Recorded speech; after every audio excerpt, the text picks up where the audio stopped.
Bien, buenos días para todos.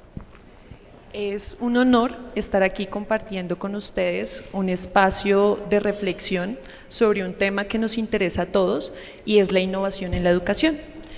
En efecto, si hemos estado de pronto escuchando la conferencia de la que estábamos, esa esperanza viene a partir de la innovación y esa innovación solamente se nos puede permitir si empezamos a transitar este camino a partir de un trabajo colaborativo. Y esa es la intención de que hoy estemos aquí. Sé que somos conscientes que la educación en este momento está afrontando retos y esos retos están muy ligados a las dificultades o de pronto a los desafíos que están relacionados no solamente con la inclusión de la tecnología dentro de la educación, sino también con el abordaje emocional, colaborativo, de liderazgo que estamos enfrentando en las aulas. A partir de esto, en el panel, la intención es que pretendamos descubrir esas herramientas, esas estrategias y también pues que ustedes tengan la oportunidad de comentarnos su perspectiva a partir de la innovación dentro de la educación y tener muy claro que si bien la tecnología está involucrada, hay aspectos que son insustituibles, como lo puede ser la inteligencia emocional, la creatividad o incluso también ese trabajo colaborativo. A partir de esto dentro del panel, pues los invito a que ustedes tengan la oportunidad de expresar esas opiniones y tengamos siempre, digamos, en el centro la innovación para crear y para crecer, no solamente dentro de nosotros mismos, sino también de aquellos estudiantes que son los que se enfrentan. Por eso les doy la bienvenida y espero que tengamos una charla muy amena y tengamos la oportunidad de compartir saberes. Vamos a tener un tiempo cada uno para que puedan hablar y posteriormente compartiremos entre nosotros lo que hemos hablado y abriremos un espacio para que ustedes resuenen esas preguntas que seguramente saldrán de la conversación. En primer lugar, quiero que abramos esta conversación con la pregunta, ¿cuáles son los principales desafíos que ustedes se encuentran en la innovación dentro de la educación y qué herramientas podríamos tener para afrontarlos, considerando que si bien la respuesta a esto no es única y no es una verdad absoluta, pero podríamos empezar a generar pues esas ideas a partir de lo que nosotros hemos continuado. Entonces quisiera iniciar con el doctor Gustavo, si le parece.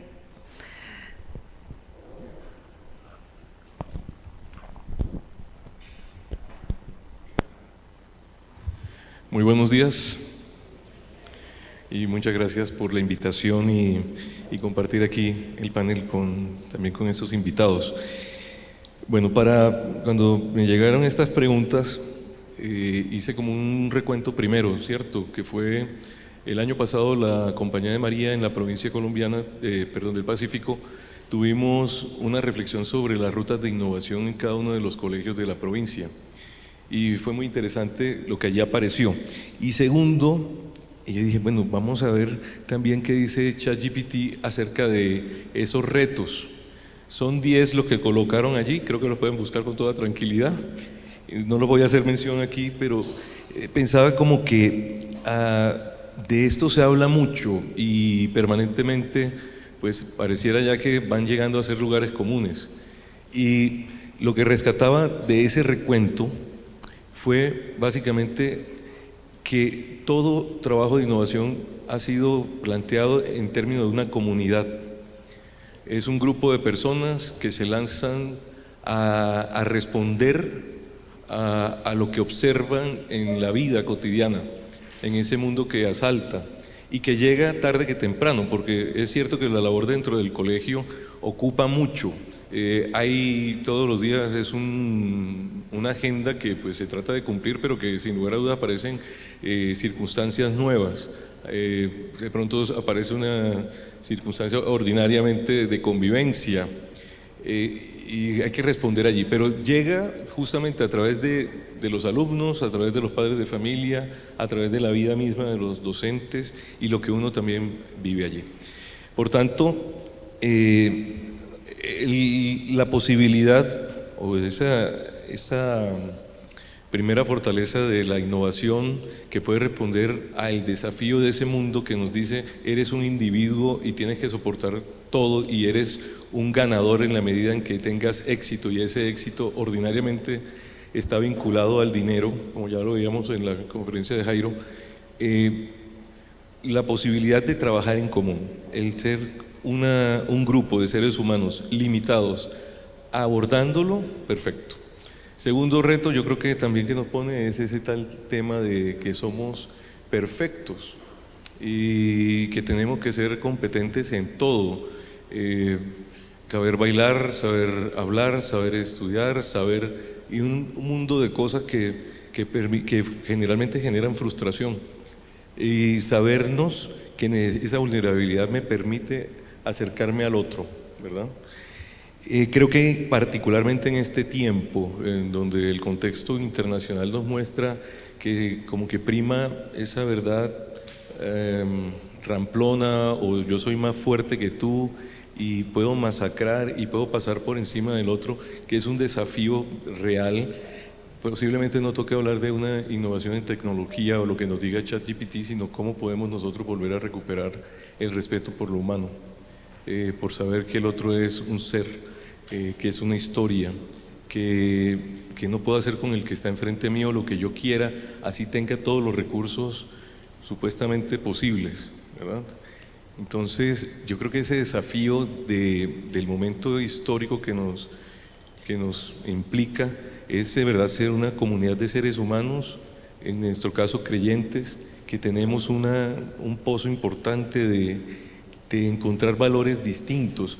Y la palabra valor alguna vez tiene el problema de que también se queda como anquilosada y son unos cuantos, no, pero creo que es una relación de sentido, que es aquello que nos permite efectivamente engendrar más vida, y vida en plena y en abundancia para todos.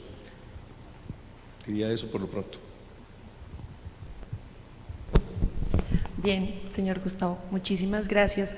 Usted menciona algo que considero importante, y es no perder ese norte sobre el humano, ¿cierto? Porque en ocasiones esa sistematización, incluso del saber, puede pretender que empezamos de alguna manera, no solamente dentro del aula, sino, no sé, si lo pensamos en nuestra vida cotidiana, a manejar digamos, como esa automatización, ¿sí? Realmente poca reflexión sobre lo que estoy haciendo y sobre ese saber haciendo, que incluso si lo llevamos al contexto educativo, cuando hemos abordado de pronto ChatGPT con los estudiantes, preguntarse en algún momento qué tan verídico es lo que tú estás leyendo. ¿Has reflexionado sobre lo que estás leyendo o incluso te has tomado el tiempo de leerlo?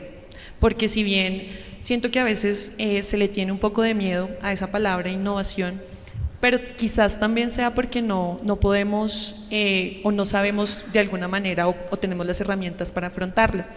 Entonces, muchísimas gracias por ese nuevo desafío que se plantea, que es cómo en este momento retornar un poco a eso humano. Doctora Sandra, por favor, si nos comenta los desafíos que usted encuentra. Bueno, primero, buenos días a todos. Me siento honrada y agradecida por haber sido invitada a este encuentro. Me tomé el trabajo de escribir algunas líneas, pero como ya a esta edad uno tiene dificultad en que me pongo las gafas para verlos o me pongo las gafas para leer, voy a tratar de rescatar algunas de esas letras que considero relevantes. Entonces pensaba en cuáles son los retos de la educación que requieren respuestas innovadoras. Hace un rato en la mesa en la que estábamos compartiendo, ponía como en un lugar importante saber leer lo que es la incertidumbre, porque es que si la incertidumbre se pone en un lugar inconveniente, también puede frenar las respuestas adecuadas a las misiones educativas, y en realidad la incertidumbre va a existir siempre. Siempre vamos a tener retos y desafíos, y afortunadamente son los que nos movilizan a hacer lectura de realidad y poder reconociendo desde lo profundo los fondos de las misiones, el tipo de ser humano que queremos formar, el que queremos entregar a la sociedad, pues vamos a poder co-crear pero también no dejar de lado que tenemos que cuidar lo esencial, lo que efectivamente sabemos que salva al ser humano. Y, por ejemplo, está el tema de la interioridad, la vida espiritual, el propio conocimiento, que está ahí y sabemos que es una clave de vida. Cuando hablamos de educar para la vida, no podemos soltar lo que sabemos que funciona y no podemos dejarnos arrastrar por aquello que la sociedad actual también de pronto nos pone como tentación, ¿no? Tú decías algo sobre el tema de la vida comunitaria. Yo pienso que ese es un gran reto en la escuela. La escuela es un lugar de encuentro y a veces pareciera que cada vez estamos más desconectados, aunque aparentemente estamos conectados.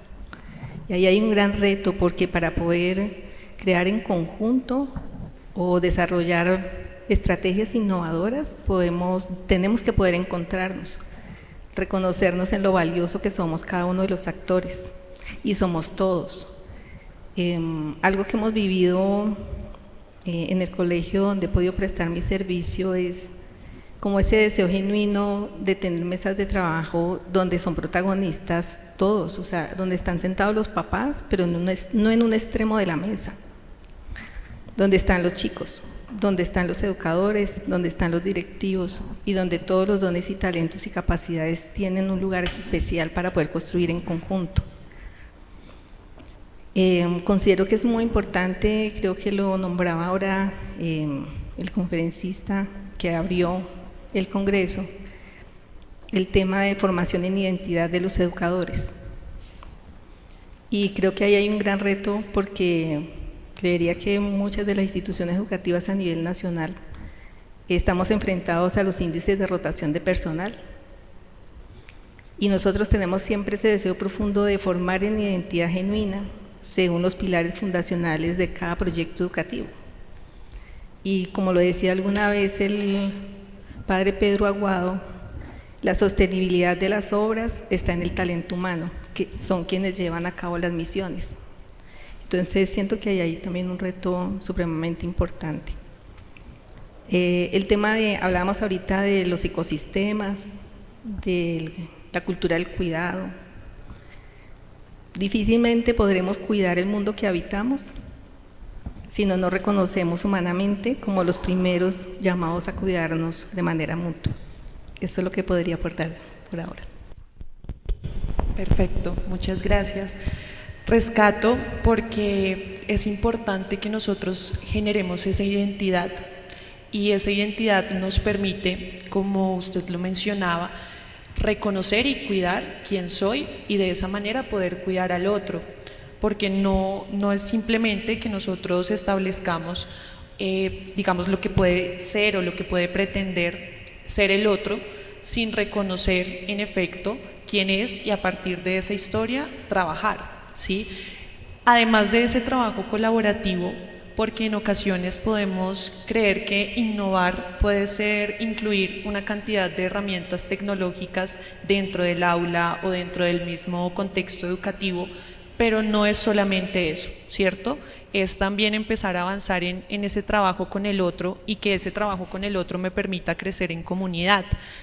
Y si vamos incluso más allá, porque si podemos decir que el futuro para ellos incluso es más incierto y para nosotros todavía más, y si trabajamos en el presente, esas habilidades de trabajo colaborativo que podemos adquirir o que incluso podemos enseñar, son habilidades que son requeridas, que son necesarias, y también vienen a partir de una inteligencia emocional, que si bien la tecnología puede darme luces o puede vislumbrarlo un poco, pues es solamente en el trabajo con el otro en que lo puedo reconocer, o incluso lo puedo empezar a aprender. Entonces, muchas gracias. Continuamos con el doctor Camilo, de esos desafíos que estamos enfrentando y cómo la innovación puede ser una herramienta para superarlos o para afrontarlos.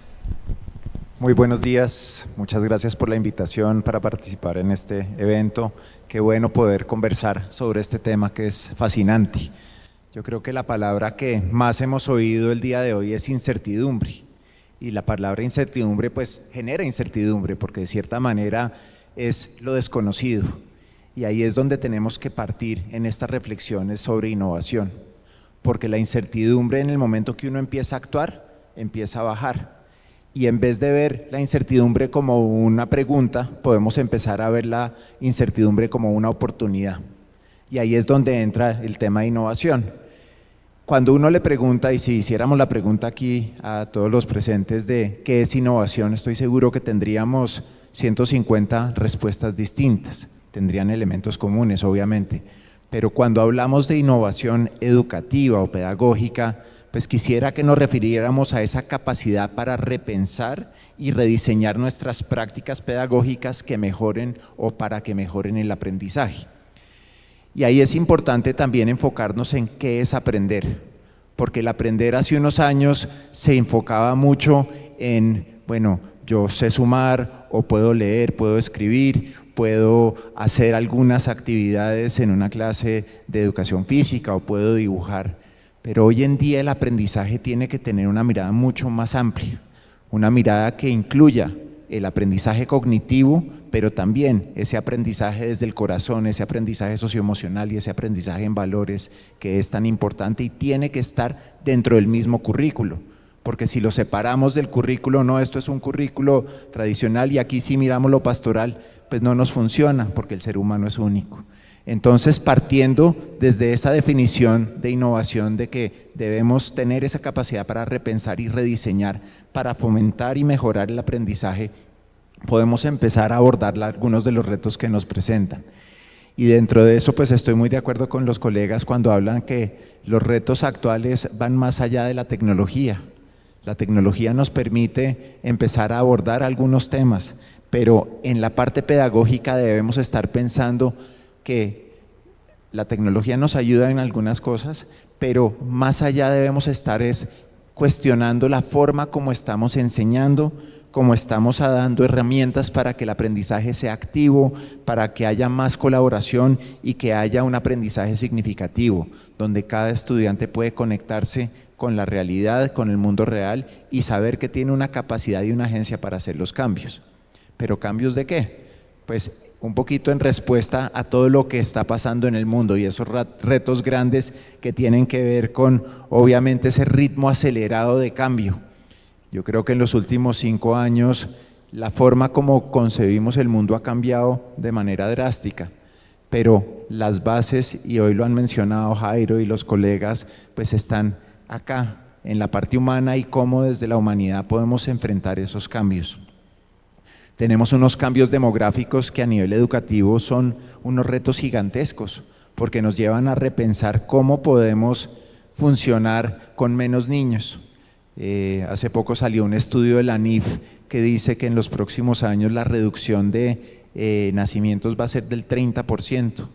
Eso es una locura cuando uno se pone a ver una sociedad que está reduciendo en su número y no creciendo, y pues para las instituciones educativas es un reto gigantesco. Hay un reto de cómo abordamos la incertidumbre y la invitación es a que pensemos en esa incertidumbre como la oportunidad para innovar, para repensar y para crear nuevas formas de abordar nuestra labor como docentes.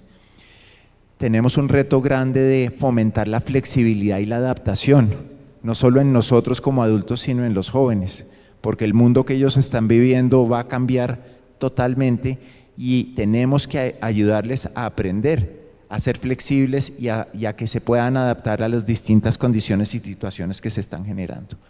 Y por último, debemos ayudar a nuestros jóvenes a tener una mentalidad de crecimiento, una mentalidad que les permita ver la posibilidad de solucionar problemas y que tengan esa capacidad de agencia para resolver lo que se presenta alrededor. Muchas gracias, doctor Camilo. Mencionaba usted algo muy importante y es la incertidumbre como oportunidad. Esa incertidumbre que nos permite de alguna manera enfrentarnos ante lo desconocido y ver en ese desconocido una oportunidad ¿para qué? Para crecer, para transformar, para incluso cambiar, ¿cierto? De alguna manera siento, y usted lo mencionaba, que estamos avanzando tan rápido que no podemos seguirle el paso a todo lo que estamos avanzando, ¿cierto? Hay momentos en donde nos encontramos, incluso cuando lo observamos en los estudiantes, que incluso ellos pueden ir un poco más adelante en cuanto a herramientas sin saberlas cómo utilizar o incluso saber cuál es el propósito de esto.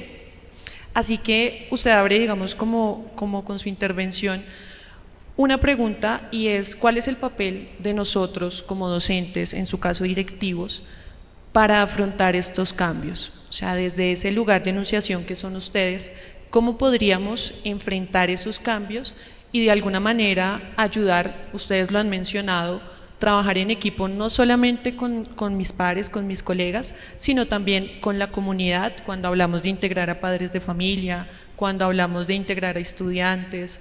¿Cuál es ese rol que tenemos para poder afrontar esta innovación y de alguna manera transformarnos? ¿Listo? Si quieres. Bueno, yo creo que como directivos tenemos una gran responsabilidad y lo primero es conocimiento y sabiduría. Es decir, tenemos que fomentar institucionalmente una cultura de actualización permanente, porque la tecnología no resuelve el desarrollo de competencias. Hay que entender desde la neurociencia, por ejemplo, cuáles son las habilidades cognitivas o las habilidades lingüísticas, todas esas habilidades psicomotoras, y todas esas habilidades socioemocionales que tienen que tener un tránsito desde los primeros años, desde los más tiernos años, hasta cuando ellos salen a otros retos mayores. Entonces, consideraría que como directivos tenemos esa gran responsabilidad de formarnos, formar las comunidades, tener planes de formación serios, que tengan ejes transversales, que cubran todas las aristas, para evitar la tentación de incorporar en las escuelas asuntos que no necesariamente le vayan bien al desarrollo de los niños. Y algo que decía una de las hermanas hace un rato, la centralidad del niño y del joven. O sea, es el que hay que poner en el centro cuando un directivo también quiere inspirarle a la comunidad, porque finalmente ellos son los receptores de esa misión. Entonces pensaría que el tema del conocimiento, de la actualización, del discernimiento colectivo para tomar decisiones sabias.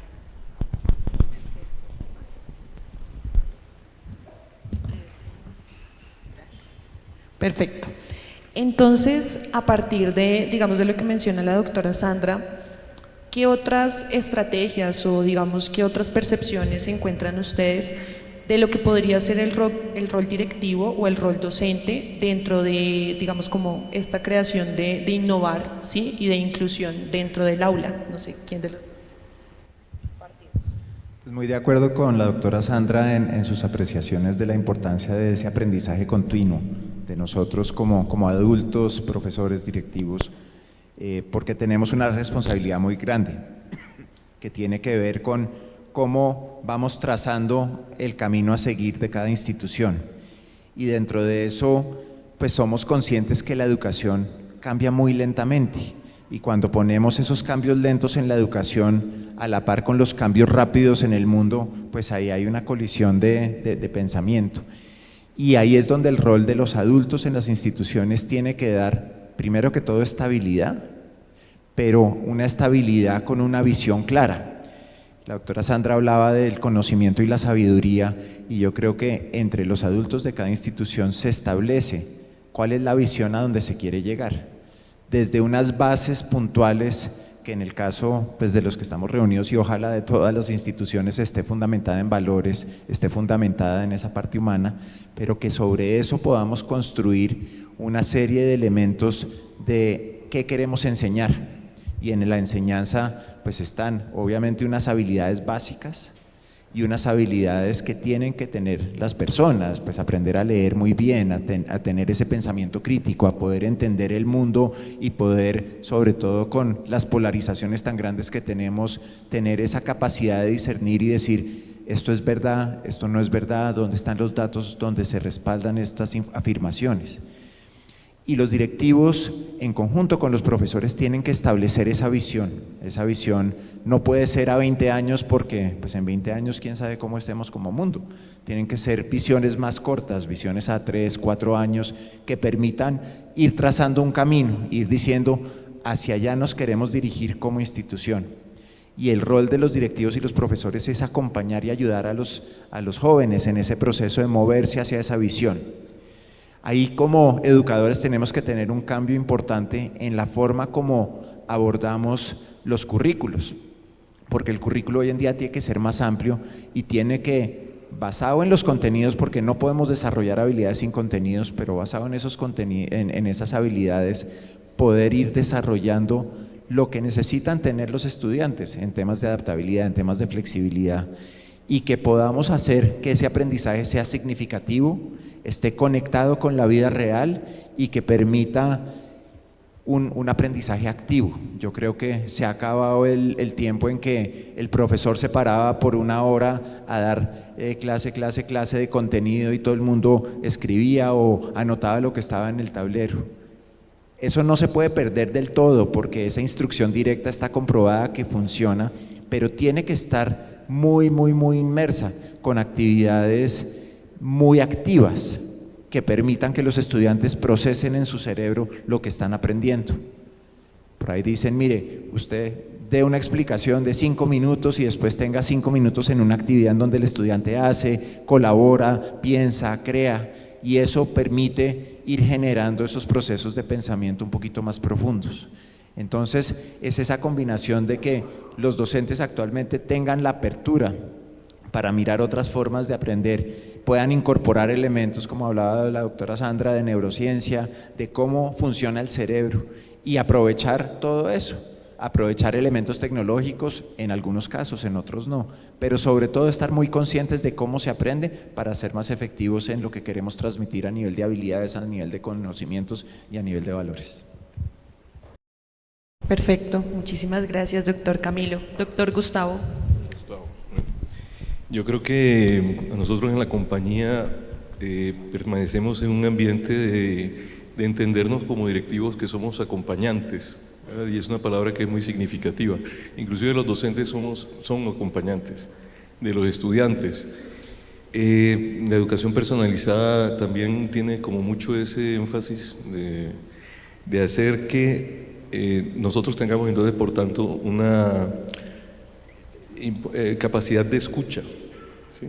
Una capacidad de escucha evidentemente va muy ligada a esa posibilidad de sabernos siempre con la oportunidad de aprender más, ¿verdad? Entonces, el estar acompañando nos obliga a dar un buen acompañamiento, por lo tanto tendremos que formarnos. Hay un apetito, ¿cierto?, por aprender algo, justamente porque podemos dar una mejor respuesta a quienes estamos atendiendo. Segundo, yo creo que también generar ambientes donde somos colaboradores, todos estamos participando en la construcción, no solamente para dar órdenes o para estar ahí como en un punto invulnerable, porque también podemos llegar a esa situación de perfección. Entonces tenemos que ser como supermanes, ¿no? Tenemos que ser tanto equilibrio que yo creo que desequilibra, ¿verdad? Tercero, creo que también es clave en ese mismo acompañamiento la apertura. Saber que no tenemos la verdad absoluta, sino que es una construcción. Cuarto, eso implicará también una capacidad alta de diálogo o de conversación, inclusive. Alguien decía en alguna ocasión, en alguna conferencia, que ya el diálogo es unas lógicas, unos discursos, cada uno tratando de imponérselo al otro. En la conversación, como yo creo que es el ambiente que nos animan, podemos ser nosotros mismos, ¿sí? La singularidad de cada uno, en el encuentro con el otro, podemos construir algo bastante decente, creo yo, en donde podamos valorar y defender la singularidad de los demás. Ahí entonces vemos que también como directivos, como docentes, podremos valorar las diferentes inteligencias, las ocurrencias. Y yo creo que también otra cosa importante para todos es tener humor, tener capacidad de humor. Y no tomarnos tan en serio ciertas cosas, porque la vida va cambiando. Bueno, y ese sería, creo que ya con esto acabo, sería también valorar mucho el cambio en el sentido de el otro puede cambiar y nosotros mismos podemos ir cambiando. Y cómo nosotros podemos permitir que no reírnos del cambio del otro o parecernos, que lo señalamos, sino justamente que bien que se da, apoyémoslo. Cuando vemos que un estudiante logra transformarse, logra como conectarse con aquello, como ya decía ahorita Sandra, yo digo, fantástico, eso ya por lo menos uno establece. Llegamos a un punto de cierta amistad en donde ya le puedo decir y confianza en el cual yo le puedo decir. Infortunadamente algunas veces la palabra amigo pareciera que fuera cómplice, y yo creo que la amistad va más en esa capacidad de nuevamente acompañar. Y sí, diría básicamente que nosotros como comunidades, en esa búsqueda intensa, permanente, humana, podamos acompañarnos los unos a los otros para alcanzar aquellas metas que nos propongamos y de pronto, como el rector de la Universidad del Norte hace poco en una conferencia, una conversación que tenía en el periódico El Heraldo, el de la ciudad de Barranquilla, decía 3 cosas, que qué era lo importante para los estudiantes, y eran 3, utilizo una expresión bastante costeña. Primero, leer mucho, porque leer amplía la cabeza y permite, pues, ya creo que todos nosotros sabemos, algunas veces serán lecturas de ese estilo, otras serán más visuales, etc. Segundo, aprender inglés. En la costa es clave ese tema, y creo que pues evidentemente para todos, pero y no solamente el aprender el inglés, sino toda la cosmovisión que también tiene, y seguramente no será solamente el inglés, sino también algunas otras lenguas, ahora el mandarín. Y tercero, mamar gallo, que era la palabra que terminaba diciendo, aprender a reír, a vivir, a compartir, a tomarnos del pelo y a poder convivir de una manera espléndida. Gracias. Eso me recuerda esa última expresión. Hace poco, en una clase, en un compartir con otros docentes, una compañera, una colega mencionaba que le incomodaba el silencio en el aula. Entonces, a mí me causó mucha curiosidad, le pregunté por qué le incomodaba el silencio en el aula.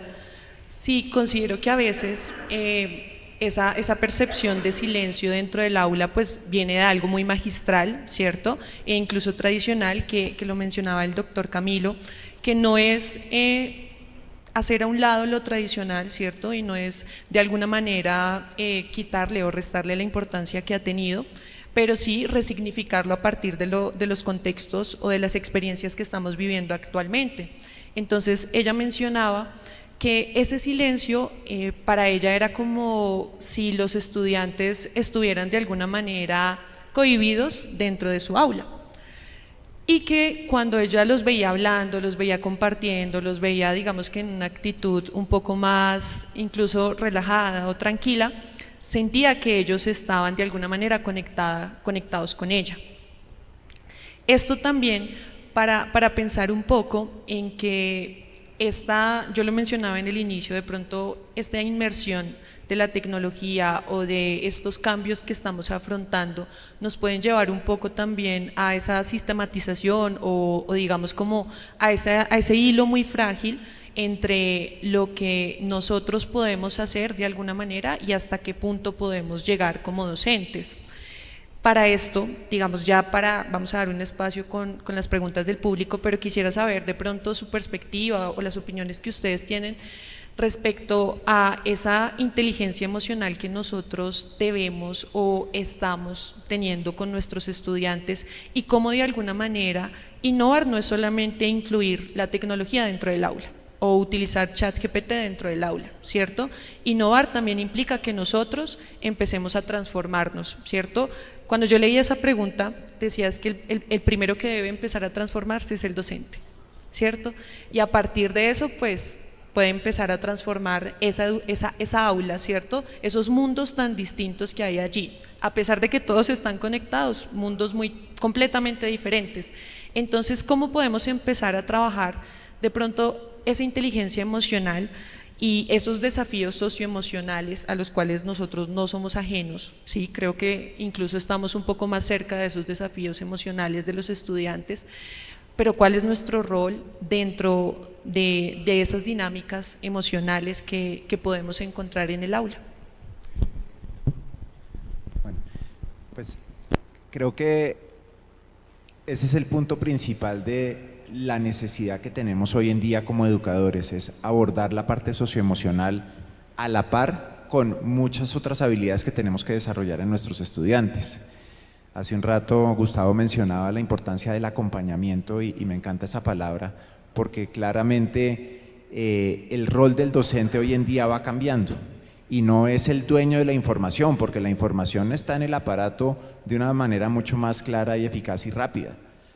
Entonces, ¿cuál es ese rol del docente en ese proceso? Y es acompañar y es estar facilitando los procesos con la visión que se establece como institución, cómo vamos facilitando los procesos para que los estudiantes vayan avanzando.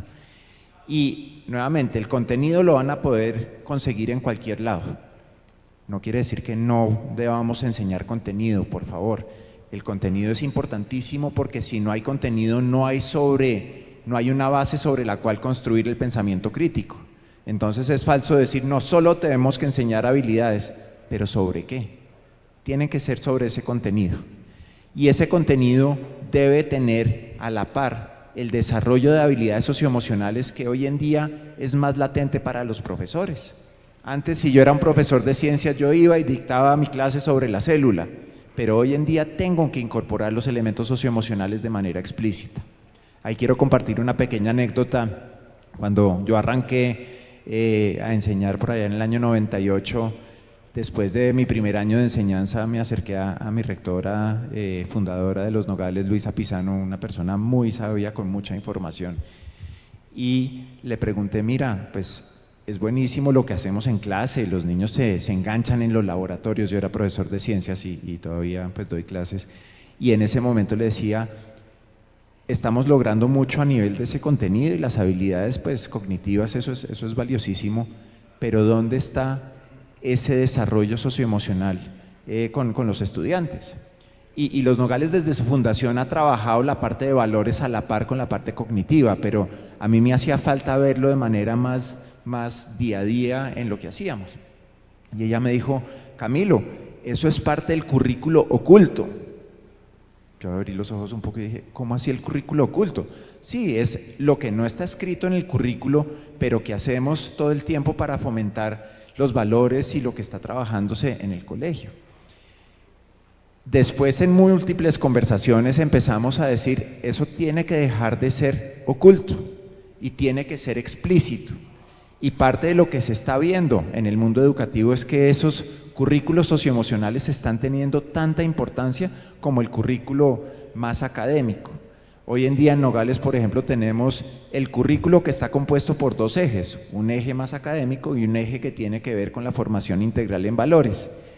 Y los dos están escritos, los dos los enseñamos todos los profesores, y ahí volvemos nuevamente al acompañamiento, que ese acompañamiento no es sobre si sabes sumar, que es importante y es parte de mi función, pero también es sobre si sabes ser una buena persona y sabes desarrollar la capacidad de trabajar en equipo y sabes entender cómo podemos construir en conjunto, y ahí es donde podemos construir, volviendo explícito ese trabajo de habilidades socioemocionales y de valores en el día a día de nuestras clases, y no solo que quede en unos espacios por fuera. El espacio de aprendizaje es permanente. En un colegio no es solo en la clase, es en el recreo, es en las actividades extracurriculares, es en esas interacciones pequeñas que se dan entre profesores, directivos y alumnos. Ahí es donde se está enseñando todo el tiempo. Muchas gracias. Continuamos, doctora Sandra. Bueno, yo espero no meterme en problemas. Aquí la mayoría son más jóvenes que yo ya estoy viejita. Y pues lo primero que yo me he preguntado es, ¿por qué hay tanta necesidad? O sea, ¿cuál es el origen? Es decir, los más viejitos, tal vez nos tocó la época en que uno llegaba a la escuela a los 7 años, a primero. O sea, algunos tal vez llegaban más pequeños, pero esa primera construcción de la relación de encuentro, de carácter emocional, era con la familia. Los niños hoy tienen que vivir más tempranamente el desapego, ¿cierto? Y hay niños que llegan inclusive al parvulario o a las guarderías, a las talacunas, desde los 6 meses. Porque hay que hacernos otras preguntas, lo que tú decías, no lo resuelve una cátedra. Es decir, no estoy diciendo que no hay que atenderlo, pero hay que reconocer dónde están los vacíos. El otro tema es el tema de si el colegio o las escuelas son un lugar de encuentro, pues los chicos deben tener oportunidad de encontrarse. Hoy en día no saben ni siquiera resolver los problemas, solucionar los conflictos, porque los tratamos de resolver al nivel de adultos, el profesor con los papás. Y los chicos no desarrollan las herramientas para resolver, primero para reconocer el conflicto, segundo para poder desarrollar esas herramientas para resolverlo, porque el conflicto es necesario en la escuela y a eso no hay que tenerle temor. A mí me llama mucho la atención y he leído un poco sobre el tema de la generación de cristal. Eso surge porque nosotros hemos educado la generación de cristal y tenemos cada vez más niños y más jóvenes frágiles que se quiebran ante el primer obstáculo. No es gratuito que se haya incrementado ya creo que desde los 7, 8 años la ideación suicida, inclusive el intento de suicidio. Y ahí hay unas realidades que tenemos que reconocer.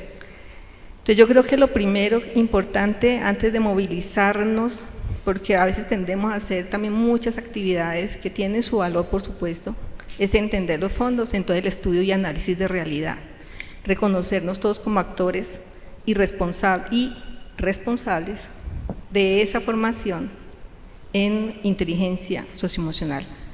Eso también se aprende no porque se enseña en una cátedra, es que el adulto tiene que ser testimonio de esa inteligencia emocional. Nos pasó en la pospandemia, que uno veía tanto padres de familia como educadores desajustados, porque es que no fue fácil que nos encerraran un año, era como estar en una lata. Decía un escolapio que los primeros que salieron fueron los perros, y ahí sí todo el mundo se peleaba a sacar el perro a pasear. Los niños se demoraron más en salir del encierro, o sea, eso es real. Pero yo creo que tenemos que entender cómo hay que nutrir esa dimensión emocional en los niños, cómo hay que favorecer las relaciones, cómo hay que no tenerle miedo al conflicto.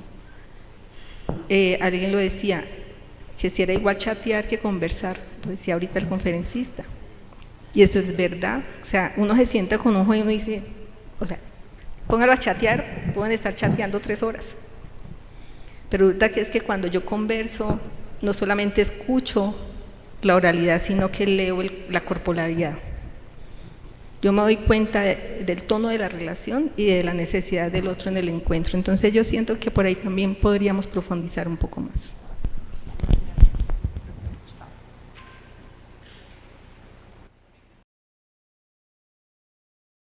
Bueno, yo creo que también en la compañía de María, en el testimonio de la religiosa nos muestra algo y es el vínculo que sostienen con nosotros como colaboradores en la misión, ¿cierto? Y tiene que ver con la confianza. Ese acompañamiento que también brindan va muy fuertemente vinculado a la confianza. Entonces, en ese espacio donde hay confianza, muy probablemente aparezcan todas estos elementos que constituyen la emocionalidad. También lo mismo pasa con nuestras estudiantes. Hay un rasgo muy curioso que algunas veces los padres de familia, por lo menos en Barranquilla, les parece un poco chocante, es que las niñas nos llaman, el colegio antiguamente era, hasta este año es mixto, antes era solamente femenino. Y algo que les parecía un poquito chocante era que nos llamaban por el nombre. Entonces, a mí hay unas que me llaman Gus Gus o Gus, a todos nos llaman por el nombre, Liliana, Giovanni, y les parecía como una falta de respeto, pero yo creo que pues, el enfoque que se le da es, estableciendo esos ámbitos, ya podemos hablar y conversar de muchas cosas, incluido lo académico, pues el suyo del colegio, pues en eso forma, pero está todos esos elementos que ya mencionado tanto Camilo como Sandra, que nos podamos llamar por el nombre, va de la mano de ese acompañamiento honesto, humano y real también, no irreal, sino muy real. Ahí entonces, ¿para qué? Y yo me acuerdo que yo llegaba a la compañía de María, de otras instituciones, y veía que el manual de convivencia era bien delgadito. Yo decía, pero esto no tiene dientes, ¿esto cómo va a ser? Todavía no habían salido las rutas y todas estas cosas. Y la religiosa, que era la rectora en ese momento, decía, habla con ella.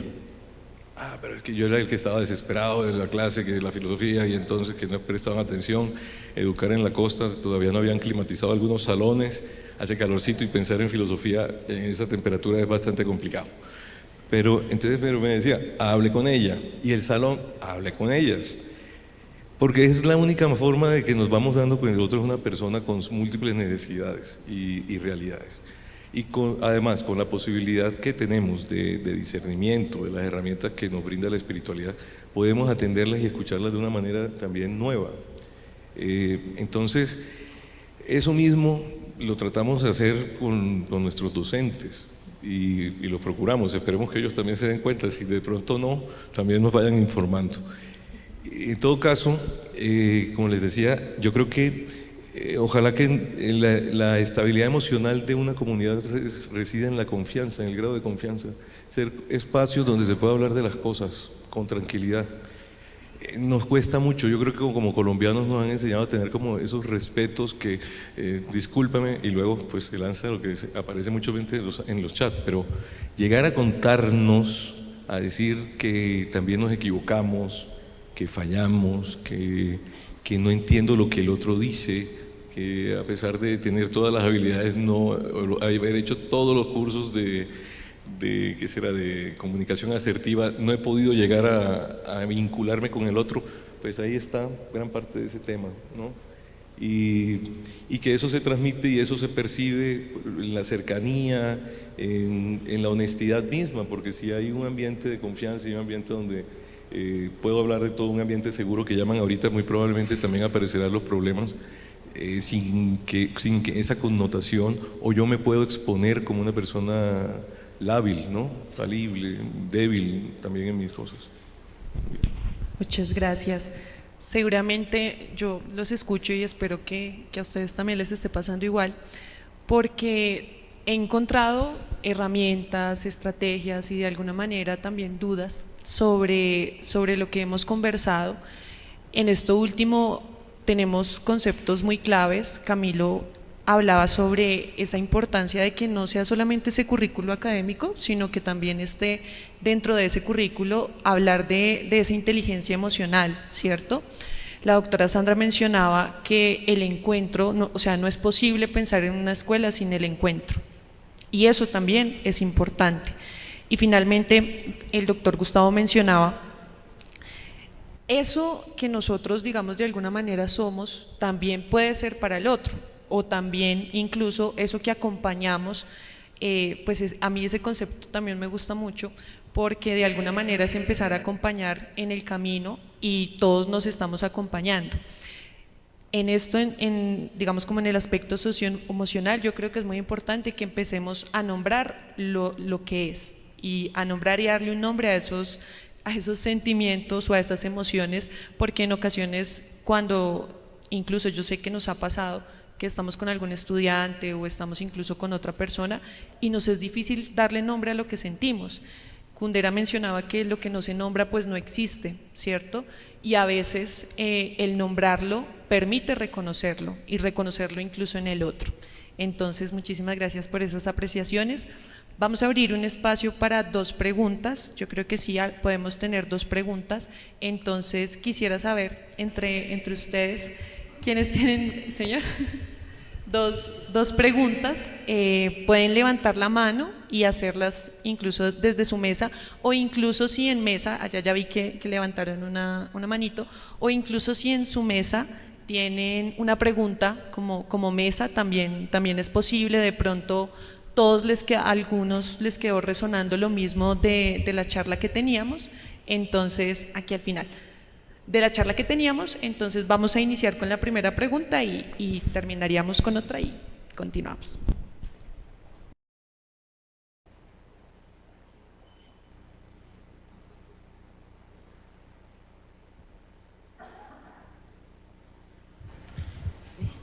Buenos días a todos. Yo vengo de la Universidad de los Andes, soy estudiante doctoral de ingeniería y mi pregunta es acerca de, durante las 2 charlas hablaron que los cambios en la educación son lentos, pero el uso de la inteligencia artificial no no, pues en mi ignorancia en la educación, los cambios son rápidos.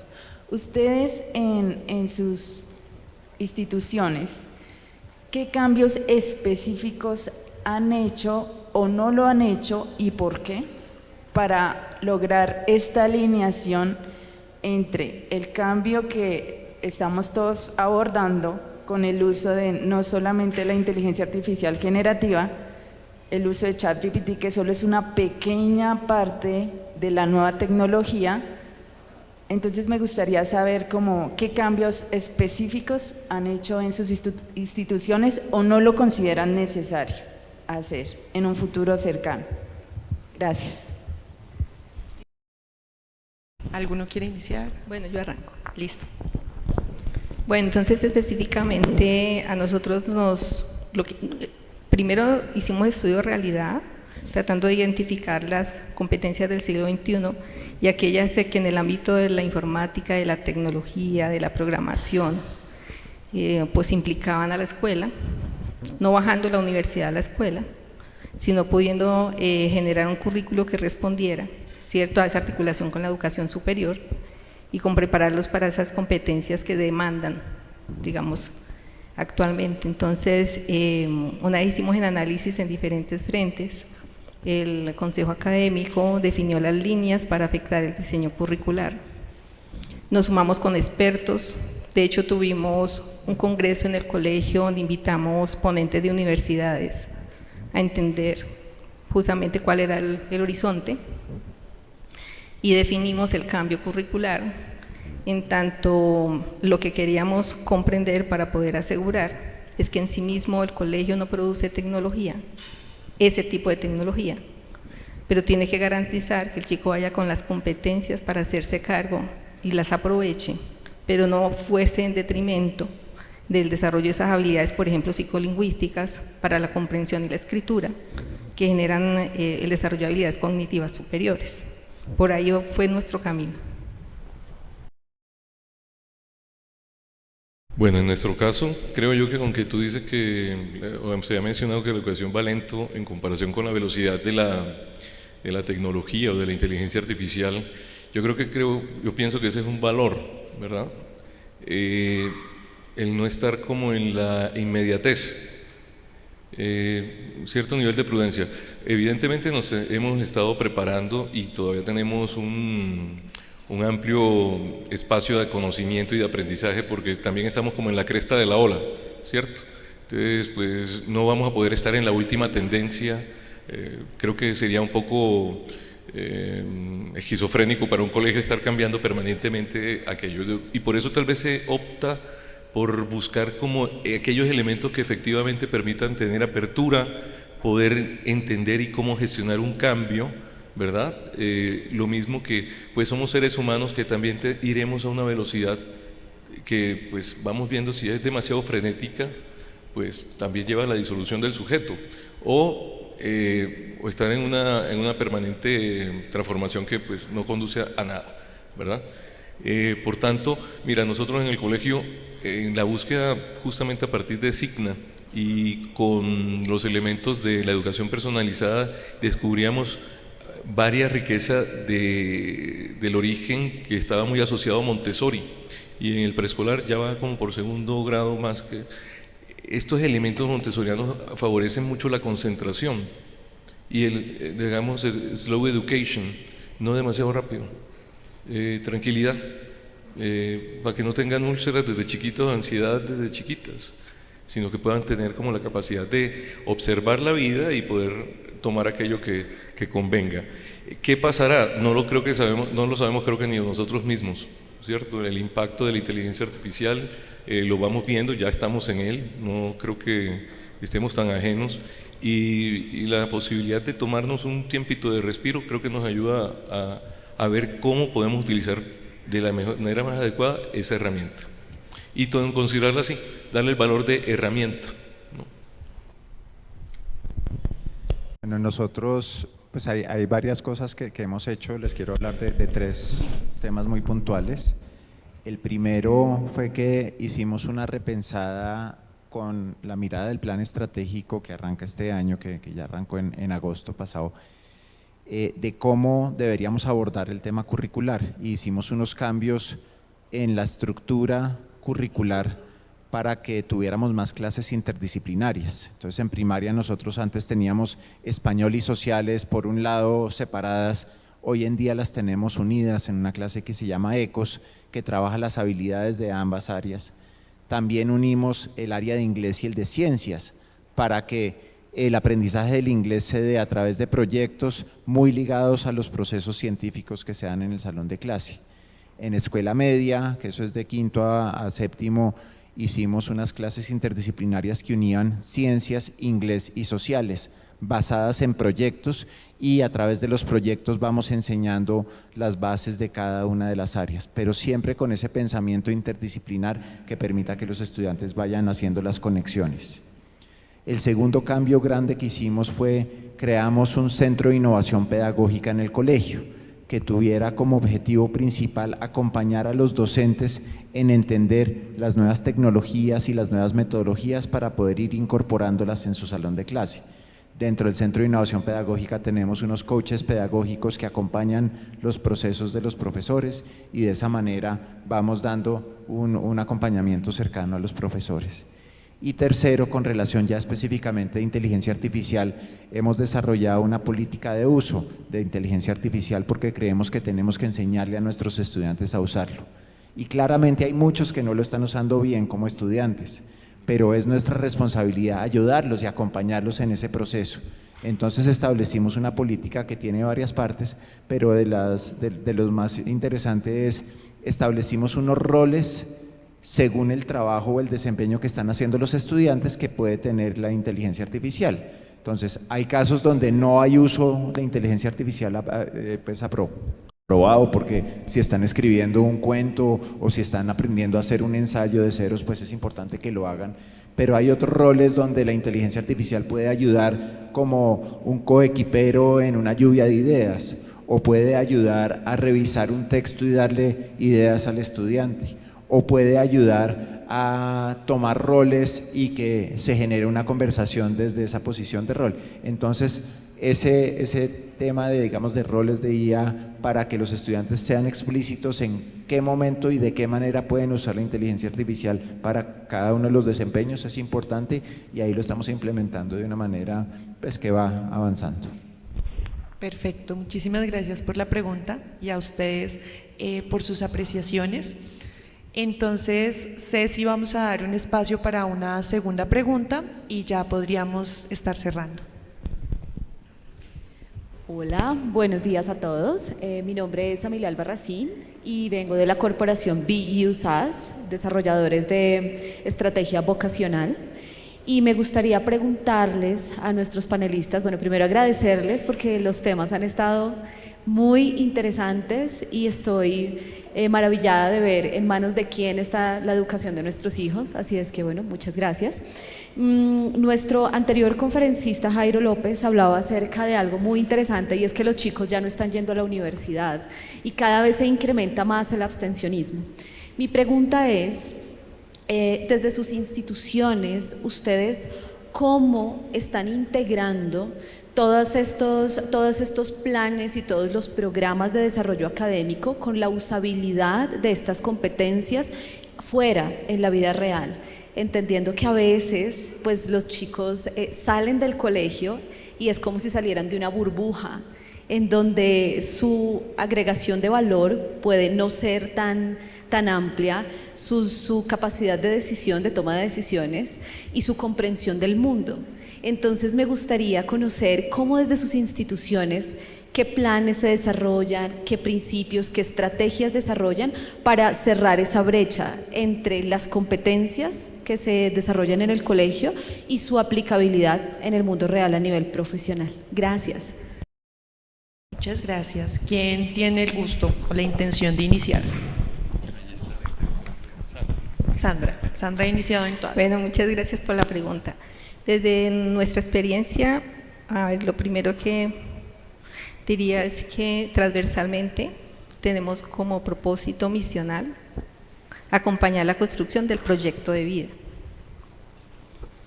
Lo segundo, que en el camino de la vida escolar la escuela sea un lugar de oportunidad para que los chicos descubran sus dones y talentos y desarrollen al máximo su capacidad. Porque si uno pretende que ellos entreguen en el futuro lo mejor de sí, requerimos tener ese compromiso con que sean chicos disciplinarmente también competentes. Lo segundo, está la metodología, que es un principio, que es el propio conocimiento, para que los chicos puedan tomar buenas decisiones. En ese camino escolar tenemos que acompañarlos para que se conozcan a sí mismos. Y tercero, que lo principal es ayudarles a descubrir la vocación, el llamado vocacional. Y si realmente podemos acompañarlos conscientemente para que ellos lo descubran, creo que sus elecciones serán acertadas para que efectivamente tengan una vida plena.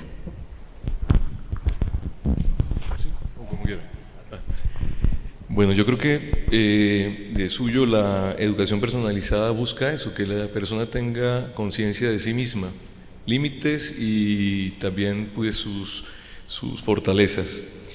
Por ello, pues sí se trata que el currículo sea pertinente y que las actividades mismas que se diseñen en las guías o en la clase, el estudiante pueda tomar conciencia de eso. Por ejemplo, en nuestro colegio tenemos 2 momentos de toma de contacto, una al inicio y una al final, en donde se trata que la del final sea como lo que se denomina dentro de la espiritualidad ignaciana la pausa, o también llamamos examen de conciencia, pero eso tiene una connotación distinta.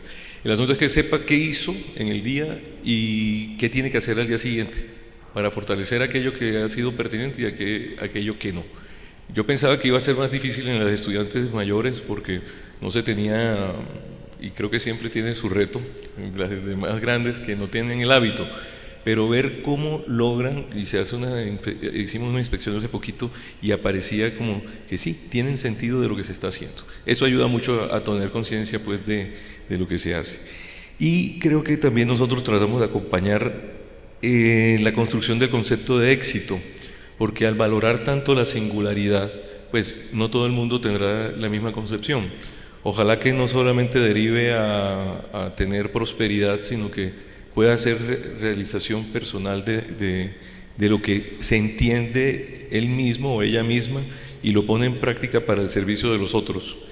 Entonces, yo creo que la escogencia de la metodología pedagógica va apuntando a que esos proyectos de vida se fragüen de una manera individual, con una conciencia también social, en un trabajo colectivo, en una posibilidad pues de reconocer el error y poder trabajar en él, de saber cuáles son esas fortalezas, como te decía, y poderlas mover. Que eso se esté logrando al 100%, pues ojalá, ¿sí? Pero por lo menos que nuestros estudiantes salgan con un sentido claro de disfrute, de saber de quiénes son, su ser, y que efectivamente ese ser está al servicio de los demás.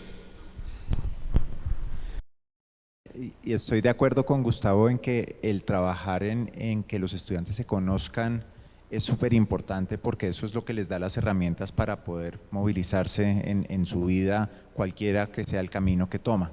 En Nogales, nosotros pues en la línea del currículo de formación integral en valores trabajamos 4 ejes principales. Uno, que es el autoconocimiento, tanto a nivel de identidad, de persona, de personalidad, como de la forma como aprendo y cómo puedo de esa manera pues servir. El segundo eje tiene que ver con la autorregulación. ¿Qué hago yo como individuo para regularme y poder convivir de una manera mejor? El tercer eje tiene que ver con la lectura del contexto y la relación con otros, y entender pues que yo no estoy solo en el mundo y cómo me relaciono es importante. Y el cuarto eje tiene que ver con la parte de autogestión, cómo hago que las cosas ocurran. Y eso es fundamental en el proceso tanto de académico como pues de desarrollo personal. Adicionalmente, en el colegio actualmente estamos trabajando con experiencias reales, acercando a los estudiantes a lo que podría llegar a ser una experiencia de un trabajo. Entonces les pongo varios ejemplos. En escuela media, en esa clase interdisciplinaria que une ciencias sociales y inglés, estamos trabajando varios proyectos. Uno que es el hacer una simulación de un juicio relacionado con cambio climático. Entonces los estudiantes tienen que aprender y entender qué es cambio climático, cómo tiene un impacto desde la parte científica, desde la parte social, y ellos entran a entender los roles en un juicio del abogado, del fiscal, de la persona que está fungiendo como juez, y eso les da posibilidad de empezar a proyectar y a entender cómo será la vida de alguien que estudia Derecho, por ejemplo, o de alguien que está en ese camino. Otro de los proyectos es, los estudiantes se convierten en diseñadores de juegos de mesa, y el juego de mesa está enfocado en historia y en las civilizaciones grandes que tienen unos elementos en común. Entonces los estudiantes diseñan el juego de mesa mientras aprenden sobre esas civilizaciones y comparten con los otros grupos que están aprendiendo sobre otras civilizaciones, y eso les da herramientas de entender la vida real y entender cómo funciona un consultor o alguien que está trabajando en ese tipo de diseños.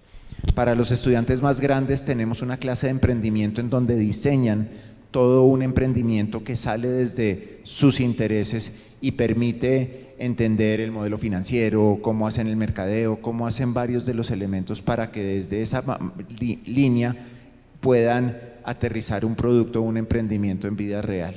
Y tenemos otra clase que tiene que ver con políticas públicas, que la diseñamos en conjunto con la Universidad de los Andes, en donde los estudiantes tienen la oportunidad de estudiar problemáticas y proponer políticas públicas que puedan resolver algunos de esos problemas.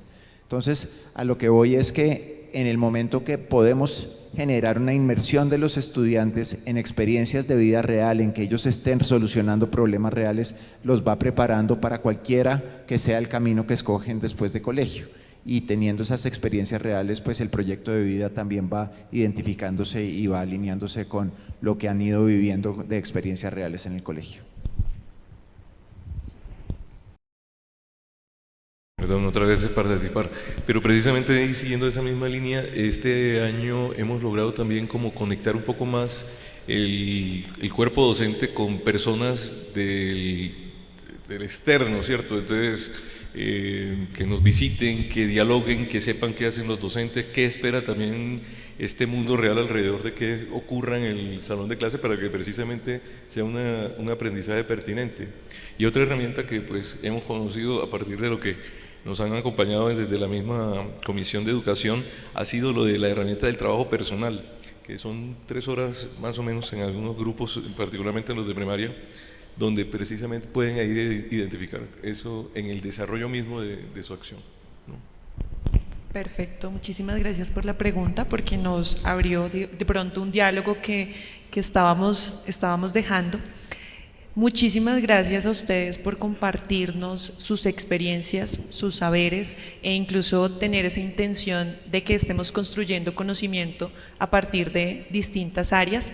A ustedes, espero que tanto como para ustedes como para mí haya sido enriquecedor, y pues la invitación siempre está a que continuemos innovando, a que continuemos creciendo de manera colaborativa y que siempre tengamos en ese norte crecer no solamente como institución, sino también con los demás, crecer con nuestros estudiantes y de alguna manera pues lograr transformarnos nosotros en el proceso. Muchas gracias.